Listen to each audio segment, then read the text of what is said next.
और बिहार में भी 8 जिलों में अलर्ट जारी किया गया है। पश्चिमी चंपारण, पूर्वी चंपारण, गोपालगंज, सारण, मुजफ्फरपुर, वैशाली, सीतामढ़ी और शिवहर शामिल हैं। एनडीआरएफ और एसडीआरएफ की टीमें भी तैनात हैं। साथ ही इसके अलावा देखिए, कोसी नदी, गंडक के साथ कोसी बेसिन से जुड़े जिलों में भी निगरानी हो रही है। सुपौल, सहरसा, मधेपुरा और अररिया में सतर्कता बढ़ा दी गई है। भोटे कोशी नदी तिब्बत से निकलकर नेपाल में आती है और आगे जाकर सुनकोशी नदी में मिल जाती है और फिर यही सुनकोशी नदी आगे चलकर सप्तकोशी नदी में मिलती है। बिहार में कोसी नदी से के नाम से इसे जाना जाता है। अब देखिए, ये आगे बढ़ेगा पानी तो यूपी में भी आएगा। उत्तर प्रदेश में गंडक और नारायणी नदी में जलस्तर बढ़ सकता है। इससे महाराजगंज और कुशीनगर में बाढ़ की आशंका है। तो सभी राज्यों में अलर्ट है। सुनिए जरा क्या कह रहे हैं मुख्य सचिव और आपदा विभाग के मुख्य सचिव को सुनिए। 2.5 लाख क्यूसेक वाल्मीकि नगर बैराज पर इसका पानी का असर आने की संभावना है। मुख्य सचिव महोदय ने अभी सारे जिलाधिकारियों और एसपीज और साथ में जो आपदा प्रबंधन के पदाधिकारी हैं उन सभी के साथ वीडियो कॉन्फ्रेंसिंग की और सबको ये निर्देश दिया गया, विशेष रूप से बेतिया, मोतिहारी और गोपालगंज और मुजफ्फरपुर, छपरा के डीएम्स को, कि जो लो लाइंग एरिया में लोग रह रहे हैं तटबंधों के अंदर, उनको इवैक्यूएट कराने के लिए, बाहर निकालने के लिए, ताकि फ्लैश फ्लड से कोई बह ना जाए, कोई जान माल का नुकसान ना हो। तो बड़े पैमाने पे माइकिंग कराई जाए। सारे बीडीओ, सारे सीओज, सारे थाना प्रभारी फील्ड में निकल के, स्वयं डीएमएसपी भी फील्ड में निकल के इसको अलर्ट करने का लोगों को काम करें और इवैक्यूएट कराने का काम करें लो लाइंग एरियाज में से। और ये आपको बताऊं, देखिए, राज्य सरकारें अलर्ट हैं क्योंकि नेपाल में भारी तबाही आई है। सम्राट चौधरी, बिहार के मुख्यमंत्री ने मीटिंग की है। ये तस्वीर आप देख रहे हैं, सीएम सम्राट ने ये बैठक ली है, अधिकारियों के साथ बैठक की है।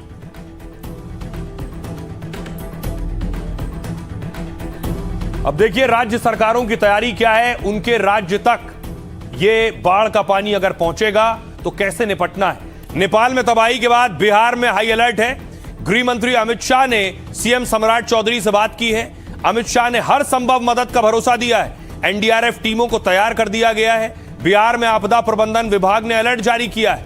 कोसी, बागमती और गंडक के इलाकों में निगरानी बढ़ाई गई है। एनडीआरएफ, एसडीआरएफ की अतिरिक्त टीमें तैनात की जा रही हैं। गोपालगंज में एनडीआरएफ टीम भेजी जाएगी। मुजफ्फरपुर में टीम स्टैंड बाय रहेगी। बेतिया में करीब 2 घंटे में टीम की तैनाती की जाएगी। जरूरत पड़ने पर नाव, शेल्टर और सामुदायिक रसोई की व्यवस्था होगी। बिहार में हर साल नेपाल से आने वाली नदियों के कारण बाढ़ से तबाही होती है। यूपी में भी पूरी तैयारी है। नेपाल से सटे उत्तर प्रदेश के इलाकों में हाई अलर्ट जारी किया गया है। सीएम योगी आदित्यनाथ ने इसके निर्देश जारी किए हैं। योगी ने नेपाल में तबाही पर चिंता जताई। योगी ने भगवान पशुपतिनाथ से सभी के सकुशल होने की प्रार्थना की है। बाढ़ की आशंका को लेकर प्रशासन को पूरी तरह सतर्क रहने के यूपी में निर्देश दिए गए। प्रशासन को आवश्यक तैयारियां सुनिश्चित करने को कहा गया है।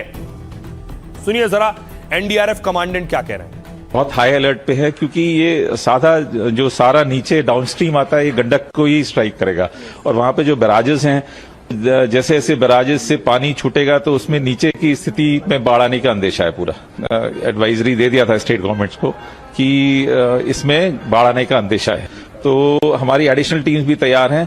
जैसे जैसे जहां पे भी स्टेट गवर्नमेंट को लगेगा कि वहां पे एनडीआरएफ की जरूरत है तो एनडीआरएफ अपनी टीम डिप्लॉय करेगा। जो भी नाविक है, मछुआरे हैं, मवेशी वाले हैं, या खेतिहर जो भी हैं, सब लोगों को मना किया गया है कि आप लोग 48 घंटे तक निचले इलाके में नहीं जाएं, सावधानी पूर्वक रहें। और टोटल जो भी रिंग बांध है, रिंग बांध पे भी प्रशासन के द्वारा गश्ती बढ़ा दी गई है। जैसी सूचना प्राप्त है कि रात होते होते पानी गोपालगंज की सरहद में भी घुसेगा और इसीलिए हम समय रहते जिला प्रशासन सभी गाँव वासियों को, पंचायत वासियों को सूचित कर रहा है कि निचले स्तर पे बांध के उस तरफ नहीं जाना है। जो 48 घंटे है वो बहुत सचेत रहने के लिए, घबराने की बात नहीं है। कोई भी ऐसा नहीं, इतना भी पानी नहीं आएगा कि पानी गांव के अंदर घुस जाए, परंतु हाँ ये जरूर है कि पानी बहुत तेजी से आएगा, तो इसलिए अब खतरे वाली जगह पर नहीं जाना। कुछ निचले इलाकों में हो सकता है पानी थोड़ी देर के लिए आए फिर वो निकल जाएगा। तो इसमें हम लोग यही कर रहे हैं कि हम लोगों ने सभी जो क्षेत्रीय पदाधिकारी हैं सबको मोबिलाइज कर दिया है। सब लोग निचले इलाकों में जा रहे हैं, लोगों से अपील कर रहे हैं कि जब अगर पानी बढ़ता है तो वो लोग जो ऊंचे वाले इलाके में आ जाएंगे अपने, और जैसे ही पानी निकल जाएगा फिर आगे वो लोग वापस जा सकते। अत्यधिक मात्रा में जो है पानी आने की संभावना है, तो निचले इलाके में जो भी बसे हुए लोग हैं उनको जो है ऊंचे स्थान पे अपना कीमती सामान और पशु और स्वयं जो है अपने आप को विस्थापित करने हेतु जो है निर्देशित किया गया है। इसी क्रम में अभी जो है जायजा लिया जा रहा है कि कितना क्यूसेक पानी अभी वर्तमान में, और लगातार मॉनिटरिंग की जा रही है। अब सवाल यह है कि आखिर ये तबाही कैसे आई। बताया जा रहा है क्या ग्लेशियर के जरिए तबाही आई, ग्लेशियर फटा और सैलाब आया। देखिए कैसे ग्लेशियर फटते हैं। विशाल आकार के गतिशील बर्फ को ग्लेशियर कहते हैं। यह भारी बर्फ अपने वजन और गुरुत्वाकर्षण के कारण नीचे गिरती है। यह ठंडे इलाकों में कई सालों तक बर्फ के जमने से बनता है। नेपाल के रसुआ में 24 घंटे में 7 मिलीमीटर तक बारिश हुई। मतलब बारिश की वजह से अचानक बाढ़ नहीं आई। शक है कि तिब्बत में ग्लेशियर झील फटने से तबाही मची। झील फटने से अचानक पानी भोटेकाशी नदी में आ गया। भोटेकाशी बेसिन में 122 ग्लेशियर झीलें हैं। कौन सी झील फटी इसकी अभी पुष्टि नहीं हुई है। सैटेलाइट इमेज और तकनीकी जांच से पता लगाया जा रहा है। ग्लेशियर झील के सामने बर्फ, मिट्टी, पत्थर और मलबे जैसी संरचना होती है। यह प्राकृतिक बांध की तरह ग्लेशियर झील को रोके रहते हैं। लेकिन जैसे ही यह बांध कमजोर पड़ जाता है या टूट जाता है, झील का पानी अचानक नीचे की ओर बहने लगता है। इसे ही ग्लेशियर झील फटने से बाढ़ का आना कहते हैं। अब सुनिए, बिहार और उत्तर प्रदेश में भी अलर्ट है। क्या कह रहे हैं वहां के नेता और मंत्री। एकदम उस पर पूरी तरह हाई लेवल टीम गठन कर दिया गया है। चीफ सेक्रेटरी, डीजीपी इसको मॉनिटरिंग कर रहे हैं और तुरंत मैं भी इसको बैठक कर रहा हूँ। जरूरत पड़ा तो मैं स्वयं भी वाल्मीकि जाऊंगा। स्थिति तो थोड़ी कठिन है, लेकिन अभी का जो अनुमान है पानी आने का, वो हम लोगों के हिसाब से स्थिति को हम लोग नियंत्रण से बाहर नहीं जाने दें। 2.5-3 लाख आने की संभावना है। उस हिसाब से सतर्कता के सभी काम हम लोगों ने कर लिए हैं। जी हाँ, अभी हम बैठक कर रहे हैं। तो जो भी हमारी कोशिश रहेगी कि जल्द से जल्द हम बाढ़ अगर आए तो तुरंत हम उनको सहायता दें और जो भी जरूरतमंद है उन तक हम पहुँचें। जिन राज्यों में या जिन क्षेत्रों में कहीं भी बाढ़ की स्थिति बनी है, पहले भी या जो अभी बनी हुई है, जैसे बिहार में बाढ़ की स्थिति बनी हुई है, या आगे भी कोई बाढ़ की चपेट में आएगा तो पूर्ण रूप से उसको सहयोग किया जाएगा। सभी क्षेत्रों में एनडीआरएफ की टीम तैयार है। उनको पता है कि प्रत्येक वर्ष ये चीज होता है, तो उसके रोकथाम के लिए आखिर सरकार कदम क्यों नहीं उठाती है। मतलब जब लोगों को परेशानी हो, आम जन को जब परेशानी प्रत्येक वर्ष उठाना पड़ता है, अगर सरकार थोड़ी तैयार रहे तो बाढ़ से पहले उनको दिक्कत नहीं होगा और उनको सुरक्षित स्थानों पे ले जाकर के और उनके रहने उनके जैसे बहुत सारे जो ग्रामीण है, गांव में अगर देखा जाता है तो उनके जानवर भी होते हैं, उनके भी शिफ्ट किया जा सकता है। लेकिन सरकार को इससे कोई लेना देना नहीं है। आइए खबरों में आगे बढ़ते हैं। आज की एक और खबर, सियासी खबरों की तरफ रुख करते हैं। यूपी टू बिहार, बहनों पर बरसे उपहार। रक्षाबंधन का मौका है। योगी आदित्यनाथ एक महिला सम्मान कार्यक्रम में आज पहुंचे थे। वो तस्वीर है, महिलाओं को सम्मानित किया। जरूरतों कृतज्ञ प्रणाम उन्हें समर्पित करें, अपने हृदय का उत्साह उन्हें दें। आपकी जरूरतों को बिना कहे जो सोचते हैं, समझते हैं, ऐसे माननीय मुख्यमंत्री महोदय, तालियों के आशीर्वाद की वर्षा कर दें आप उन पर। कृतज्ञ प्रणाम। योगी ने महिलाओं को रक्षाबंधन का गिफ्ट दिया और उसके बाद महिलाओं से मुखातिब हुए, महिलाओं से बातचीत की। हाँ, नमस्ते। क्या नाम है आपका? जी, मेरा नाम पुष्पा है। कहाँ घर है? उन्नाव से? जी। अच्छा, आपको देखिए आज से फ्री में बस सेवा सुविधा उपलब्ध करवा रहे हैं। जी, धन्यवाद। ठीक है ना? जी जी। कैसा लग रहा आपको? बहुत अच्छा, बहुत अच्छा। अच्छा लग रहा है? जी जी। तो यात्रा कर पाएंगे ना आप? जी। बहुत सुंदर, बधाई आपको, बहुत बहुत बधाई आपको और आपके पूरे परिवार को, सभी माताओं बहनों को भी बधाई। हाँ उषा जी, नमस्ते। नमस्ते। अब देखिए, इस यात्रा की सुविधा का लाभ प्राप्त होगा। महिला में जो वो ऊर्जा भर दी है, जो हम सोच भी नहीं सकते थे। जो भी सफर करेगा आपका ही नाम लेगा कि आपने ये बहुत अच्छा किया। हम नहीं, देखिए, आप लोग जब अच्छे लोगों को चुनते हैं तो अच्छा ही होता है। आप कहाँ से हैं? सर, सीतापुर से। अब आपको सीतापुर से लखनऊ आना हो या लखनऊ से सीतापुर जाना हो या सीतापुर से अयोध्या जाना हो, जी, तो बस सेवा आपको फ्री में मिल जाएगी। जी जी। कैसा लग रहा है आपको? बहुत बहुत अच्छा लग रहा है। अब परिवार के आश्रित नहीं रहना पड़ेगा। बधाई आपको, बहुत बहुत बधाई। अब देखिए, बड़ा दिलचस्प है कि योगी आदित्यनाथ रक्षाबंधन गिफ्ट दे रहे थे, तो दूसरी तरफ अखिलेश यादव भी महिलाओं से मिल रहे थे और रक्षाबंधन गिफ्ट सरकार आई तो क्या गिफ्ट देंगे इसका भी ऐलान कर रहे थे। ये अखिलेश यादव को आप देख रहे हैं, महिलाओं ने राखी बांधी उन्हें।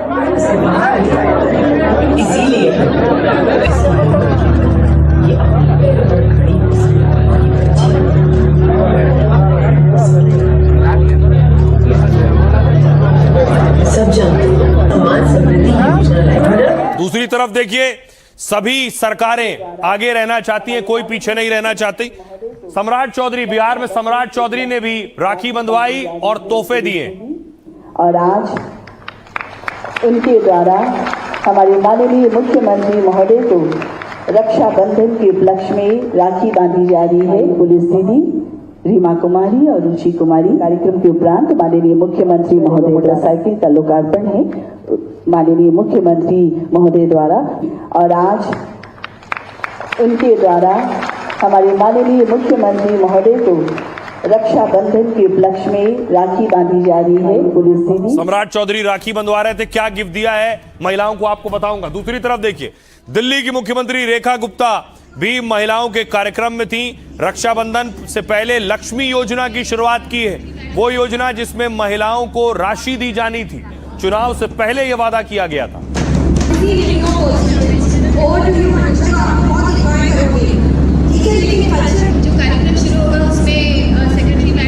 अब आइए आपको बताऊं, हर राज्य में रक्षाबंधन पर महिलाओं को क्या क्या तोहफा दिया जा रहा है, कौन सा गिफ्ट दिया जा रहा है। इसकी शुरुआत यूपी से करते हैं। 3 दिन के लिए महिलाओं को बस में यात्रा फ्री है। 900 सरकारी बसों में 27 से 29 अगस्त तक यात्रा फ्री है। महिलाओं के एक सहयोगी का सफर भी मुफ्त होगा। कामकाजी महिलाओं के लिए हर जिले में हॉस्टल बनेंगे। इसके अलावा दिल्ली में देखिए जरा क्या गिफ्ट है। रक्षाबंधन से पहले लक्ष्मी योजना की शुरुआत की गई है। हर पात्र महिला को 2500 रुपए महीना मिलेगा। 9 लाख से ज्यादा महिलाओं ने रजिस्ट्रेशन कराया है। इसके अलावा 56 लेडीज स्पेशल इलेक्ट्रिक बसें भी शुरू की गई हैं। कामकाजी महिलाओं के लिए 15 बस व्यस्त रूट में चल रही हैं। 13 कॉलेज और यूनिवर्सिटी वाले रूट में चल रही हैं। बिहार का गिफ्ट देखिए जरा, महिला पुलिस कर्मियों को 4700 स्कूटी की सौगात दी गई है। 2 दिन के लिए महिलाओं को बस में यात्रा फ्री। बिहार से डाक के जरिए राखी भेजने पर 10% छूट है। राजस्थान में देखिए, रोडवेज की बसों में महिलाओं को 2 दिन मुफ्त सफर। आंगनवाड़ी कार्यकर्ताओं और सहायिकाओं को खास तोहफा। रक्षाबंधन पर उनके खाते में सीधे 1100 रुपए भेजे गए। उत्तराखंड में देखिए गिफ्ट, 2 दिन के लिए महिलाओं को बस यात्रा फ्री मिलेगी। उत्तराखंड में वॉल्वो और एसी बस में भी सफर होगा। तमिलनाडु का तोहफा देखिए, महिलाओं को, गरीब महिलाओं को साल में 3 मुफ्त गैस सिलेंडर मिलेंगे। महिलाओं के लिए मुफ्त बस यात्रा का दायरा बढ़ाया गया है। 2 अक्टूबर से हाईटेक डीलक्स बस में भी फ्री सफर होगा। एक जिले से दूसरे जिले का सफर भी अब फ्री होगा। इस ऐलान से 25 लाख महिलाओं को फायदा होगा। तो अलग अलग राज्यों ने गिफ्ट दिया है महिलाओं को रक्षाबंधन पर। सुनिए क्या कह रहे हैं सीएम।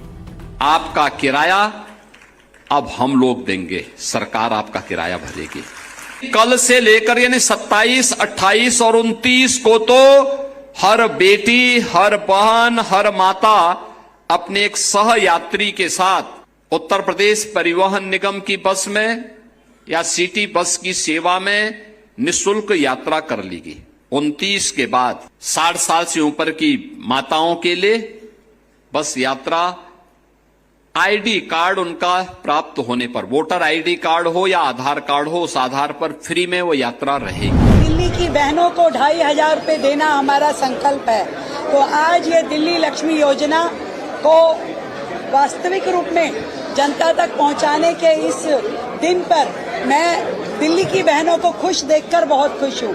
1 सितंबर को उनके खाते में जो पिछले माह का, अगस्त माह का पैसा है वो आ जाएगा। बिहार में महिलाओं की सुरक्षा को और मजबूत करना। आज देश में पहला बिहार है जिस बिहार में लगभग 40,000 की संख्या में महिला पुलिस बल है।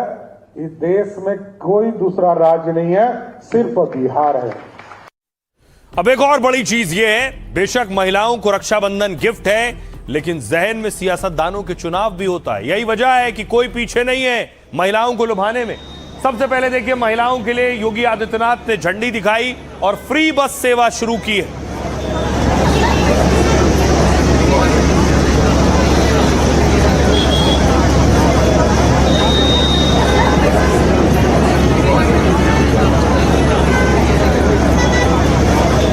और फिर सीएम योगी खुद बस में चढ़ गए और देखिए महिलाओं के साथ सेल्फी ले रहे हैं। इससे पहले आपको याद होगा, युवाओं के बीच थे, नियुक्ति पत्र दे रहे थे तो वहां सेल्फी ले रहे थे। यहां फ्री बस शुरू किया है महिलाओं के लिए तो वहां उनके साथ सेल्फी ली। आप लोग देखते रहिए हैं, इधर अपने अपने हिस्से देखिए। आप लोग देखते रहिए हैं, इधर अपने अपने हिस्से देखिए। आप लोग देखते। अब देखिए जरा, सभी को चाहिए आधी आबादी का वोट, इसलिए उनके लिए तोहफों की भरमार है। क्या है गिफ्ट? सीएम योगी के हाथ में आप देख रहे हैं टैबलेट है और इधर अखिलेश यादव के हाथ में लैपटॉप है। तो खास महिलाओं के लिए टैबलेट और लैपटॉप। 27 चुनाव महिलाओं पर दाव। यूपी के 25 लाख युवाओं को सरकार फ्री टैबलेट देगी। उच्च शिक्षा, इंजीनियरिंग और मेडिकल छात्र और छात्राओं को मिलेंगे। छात्र छात्राओं को कहीं आवेदन करने के लिए इसकी जरूरत नहीं पड़ेगी। जिस कॉलेज या संस्थान में पढ़ रहे हैं वहां टैबलेट दिए जाएंगे। एक टैबलेट करीब 17,000 रुपए का खरीदा जाएगा। योगी युवाओं को 60 लाख टैब और स्मार्टफोन दे चुके हैं। अब अखिलेश कहां पीछे रहने वाले?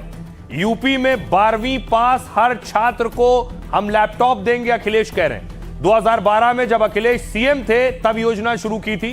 15 लाख से ज्यादा छात्र छात्राओं को मुफ्त लैपटॉप बांटा था उन्होंने कहा, और तब हर लैपटॉप की कीमत करीब 19,000 रुपए थी। तो अखिलेश लैपटॉप का वादा कर रहे हैं। योगी आदित्यनाथ के बगल में देखिए स्कूटी है। वो कह रहे हैं महिलाओं बेटियों की शिक्षा सफर पर बड़ा ऐलान है उनका। ग्रेजुएशन कर रही 50,000 छात्राओं को स्कूटी देंगे। पेट्रोल स्कूटी की कीमत 70,000 से 1 लाख रुपए के बीच होगी। स्कूटी का बीमा, हेलमेट और 4 लीटर पेट्रोल भी फ्री मिलेगा। तो अखिलेश कहां पीछे रहते? अखिलेश ने कहा हमारी सरकार कॉलेज के छात्रों को फ्री मेट्रो कार्ड देगी। सपा सरकार में पहले भी साइकिल दी जाती थी, दोबारा सरकार बनी तो फिर से साइकिल देंगे। अब साइकिल से आगे बस तक बात आ गई। योगी ने ऐलान किया, बस खड़ी है पीछे। यूपी में बुजुर्ग महिलाओं को आज से सरकारी बस में यात्रा फ्री। 60 साल से ज्यादा उम्र की महिलाओं को किराया नहीं लगेगा। यूपी में 60 साल से अधिक उम्र की 1 करोड़ महिलाएं हैं। सोचिए, 1 करोड़ वोटर। हर दिन 90,000 से ज्यादा बुजुर्ग महिलाएं बस में सफर करेंगी। इसके लिए सरकार हर महीने करीब 23 करोड़ रुपए खर्च करेगी। अखिलेश यादव ने भी दांव चला। वो कह रहे हैं यूपी में हर महिला को हर साल हम सरकार में आए तो 40,000 रुपए देंगे। हमारी सरकार बनी तो इसमें हर साल बढ़ोतरी करते जाएंगे। स्कूल कॉलेज जाने वाली छात्राओं को फ्री बस सुविधा भी देंगे। बुजुर्ग महिलाओं के साथ एक बच्चे को फ्री यात्रा भी मिलेगी और बुजुर्ग महिला के सहयोगी को हाफ टिकट की सुविधा मिलेगी।